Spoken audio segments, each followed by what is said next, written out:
ছাত্ৰ ছাত্ৰীৰ চকুৰ সমস্যা কিয় হয়? কি সহজ উপায়েৰে স্কুলীয়া ছাত্ৰ ছাত্ৰীক চকুৰ সমস্যা আঁতৰাব পাৰি? ৰাষ্ট্ৰীয় অন্ধতা নিবাৰণ আঁচনিৰ উদ্যোগত নলবাৰীত চকু ৰোগৰ সজাগতা সভা আৰু প্ৰশিক্ষণ শিবিৰ সম্পন্ন।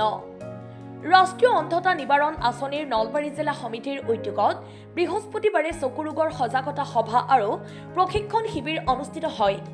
অসম চিকিৎসক সন্থাৰ নলবাৰী জিলা গোটৰ কাৰ্যালয় আমছাৰ হাউচত আয়োজিত অনুষ্ঠানটো উদ্বোধন কৰে জিলা যুটীয়া স্বাস্থ্য সেৱা সঞ্চালক ডাক্তৰ কৈলাশ ডেকাই। ৰাষ্ট্ৰীয় অন্ধতা নিবাৰণ আঁচনিৰ নলবাৰীৰ আঁচনি বিষয়া ডাক্তৰ জয়ন্ত তামুলীয়ে পৰিচালনা কৰা অনুষ্ঠানটোত নলবাৰী চিকিৎসা মহাবিদ্যালয়ৰ চকু ৰোগ বিভাগৰ মুৰব্বী অধ্যাপক ডাক্তৰ শেৱালী দাস, বৰপেটাৰ প্ৰাক্তন যুটীয়া স্বাস্থ্য সেৱা সঞ্চালক ডাক্তৰ কামেশ্বৰ লকৰ, চকু ৰোগ বিশেষজ্ঞ ডাক্তৰ আয়ুব আলী, ENT বিশেষজ্ঞ ডাক্তৰ দিলীপ কলিতা আৰু ডাক্তৰ ভাস্কৰ ঠাকুৰীয়া আদি উপস্থিত থাকে।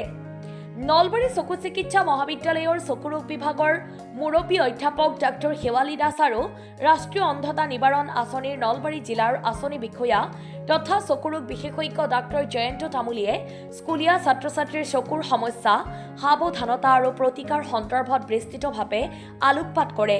এইটো কৰ্নিয়াটো মানে একদম অলমষ্ট ডেমেজ কৰিব ধৰিছে আৰু উল্টাই যদি আমি চাওঁ আপাৰ লিড তাত কিছুমান পেপিলাৰী ৰিয়েকশ্যন পাওঁ, নডিউলছ কিছুমান পেপিলা পাওঁ। গতিকে এনেকুৱা কেছবিলাক আমি ডক্টৰৰ একদম ডাইৰেক্টলি আমি মেডিকেল কলেজ নহ'লে আমাৰ চিভিল হস্পিটেল ইয়াত আমি ৰেফাৰ কৰিব লাগিব। ৰাষ্ট্ৰীয় অন্ধতা নিবাৰণ আঁচনিৰ নলবাৰী জিলা সমিতিৰ উদ্যোগত সজাগতা সভাৰ লগতে অপথেলমিক সহায়ক আৰু RBSKৰ চিকিৎসকসকলক চকু ৰোগ সন্দৰ্ভত প্ৰশিক্ষণ দিয়া হয়। প্ৰশিক্ষণত প্ৰায় 20 গৰাকী চিকিৎসক আৰু কৰ্মীয়ে প্ৰশিক্ষণ গ্ৰহণ কৰে। সজাগতা সভাত স্কুলীয়া ছাত্ৰ ছাত্ৰীৰ চকু ৰোগ সন্দৰ্ভত আলোচনা কৰা হয়।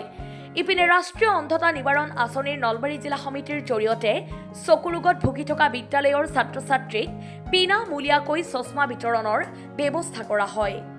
2025 চনত আজি আমছা হাউচত নলবাৰী আমছা হাউচত আমি আমাৰ নলবাৰী জিলাৰ ৰাষ্ট্ৰীয় অন্ধতা নিবাৰণ আঁচনিৰ আৰু ভিজুৱেল ইম্পেয়াৰমেণ্ট NPCB and VI সৌজন্যত এখন সজাগতা সভা অনুষ্ঠিত কৰা হয়।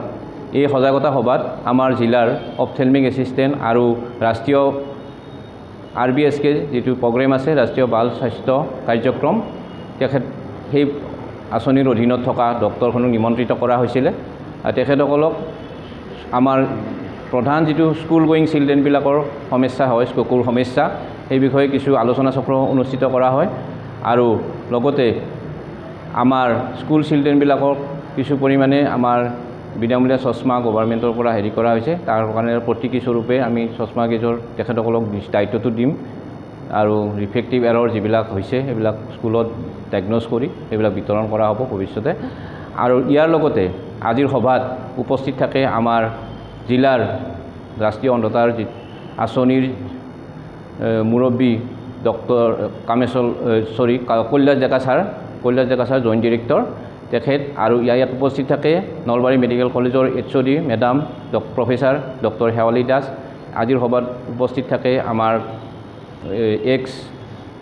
CMCD sir doctor Kameswar Lakar sir, আৰু আজিৰ সভাত উপস্থিত থাকে doctor Dilip Kalita SDMO RBSK, doctor Ayub Ali eye specialist, doctor Bhaskar Thakuria eye specialist. আৰু লগতে আজিৰ এই সভাখন আমি এটা আমাৰ জিলাখনৰ যিখিনি আমাৰ কেটাৰেক্ট চাৰ্জাৰী ৰেফাৰ বা অন্যান্য বেমাৰ বাচ্চাবিলাকৰ যিবিলাক আই ডিজিজ হৈ আছে, গোটেইখিনি আমি এটা সমন্বয় কৰিবৰ কাৰণে অপথেলমিক এছিষ্টেণ্ট, RBSK ডক্টৰ আৰু আমাৰ যিখিনি জিলাৰ মানে আই স্পেচিয়েলিষ্ট আছে, গতিকে সেইখিনি আমৰা সমন্বয় কৰি এটা ইণ্টাৰেকশ্যন প্ৰগ্ৰেম এটা সুন্দৰভাৱে হৈ যায়। আৰু সেইখিনি কৰি আমি আজি মই doctor Jayanta Tamuli as DPM হিচাপে DPM district program manager of NPCB Nalbari district এখন সভা আয়োজন কৰিছিলোঁ। News desk report, Assam time.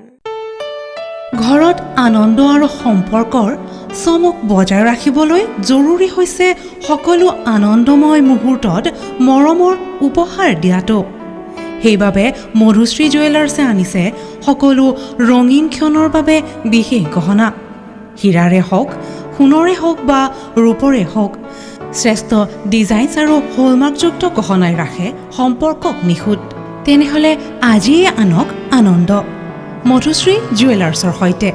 যোগাযোগ কৰক 7002800341 নাইবা ভিজিট কৰক LNB ৰোড, নলবাৰী, অসম।